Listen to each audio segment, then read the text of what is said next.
Assalamualaikum warahmatullahi wabarakatuh. Perkenalkan, nama saya Raden Rizky Aga Pratama dari 2021X.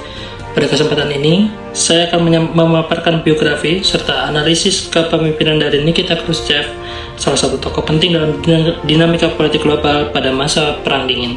Secara biografis, Nikita Khrushchev lahir pada tahun 1894 di wilayah Kekaisaran Rusia.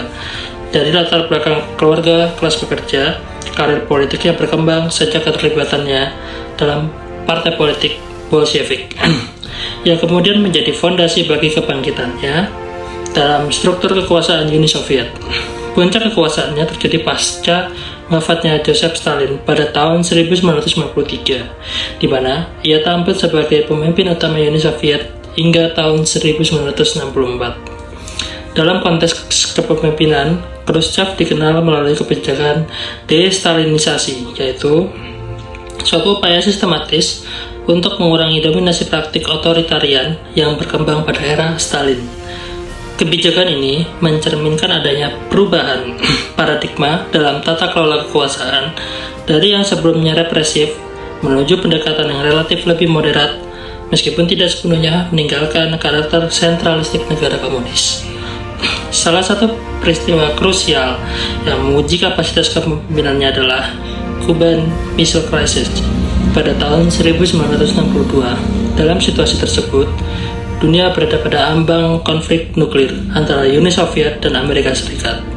Keputusan Khrushchev untuk menempuh jalur diplomasi melalui negosiasi menunjukkan rasionalitas strategi dalam pengambilan keputusan, sekaligus menggambarkan kemampuan dalam mengelola konflik internasional secara deeskalatif. Analisis gaya kepemimpinan. Secara akademis, gaya kepemimpinan Khrushchev dapat diklasifikasikan sebagai kombinasi antara gaya reformatif dan personalistik. Hal ini ditunjukkan melalui pendekatan reformatif, melalui kebijakan destalinisasi yang bertujuan mengkoreksi penyimpangan kekuasaan sebelumnya. Gaya komunikasi langsung dan terbuka yang seringkali bersifat spontan dan tidak terstruktur, kecenderungan inkonsistensi kebijakan yang mencerminkan adanya dimensi impulsivitas dalam proses pengambilan keputusan. Dengan demikian, gaya kepemimpinan Khrushchev tidak sepenuhnya stabil, melainkan adaptif namun fluktuatif. Model kepemimpinan. Dalam perspektif teori kepemimpinan, model kepemimpinan Khrushchev dapat dianalisis melalui beberapa pendekatan. Yang pertama yaitu kepemimpinan transformasional. Khrushchev berupaya melakukan perubahan mendasar dalam sistem politik melalui reformasi struktural dan ideologis, khususnya dalam mengurangi kultus individu yang berkembang pada era Stalin. Kedua, kepemimpinan situasional. Dalam menghadapi dinamika global seperti krisis Kuba, ia mampu menyesuaikan strategi kepemimpinan berdasarkan tekanan eksternal dan resiko yang dihadapi. Yang ketiga, kepemimpinan otoritarian moderat. Meskipun melakukan reformasi, Khrushchev tetap mempertahankan kontrol terpusat dalam sistem pemerintahan sehingga menunjukkan adanya batasan dalam penerapan prinsip demokratis. Alasan saya kenapa memilih pemimpin Nikita Khrushchev yaitu adalah sebagai objek kajian didasarkan pada beberapa pertimbangan akademis. Yang pertama, ia merupakan representasi pemimpin transisional yang memainkan peran penting dalam perubahan sistem politik pasca rezim otoritarian. Kedua, kepemimpinannya menunjukkan kompleksitas antara upaya reformasi dan keterbatasan struktural dalam sistem politik tertutup.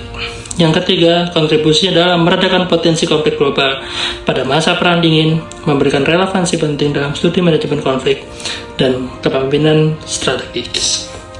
Dapat disimpulkan bahwa kepemimpinan Nikita Khrushchev menjaminkan dinamika antara perubahan dan kontinuitas antara sistem politik Uni Soviet.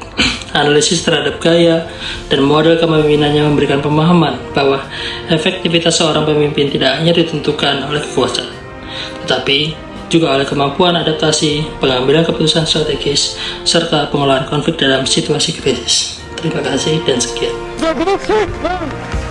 Не заглушить нам голос народа, голос правды, который звучит и будет звучать.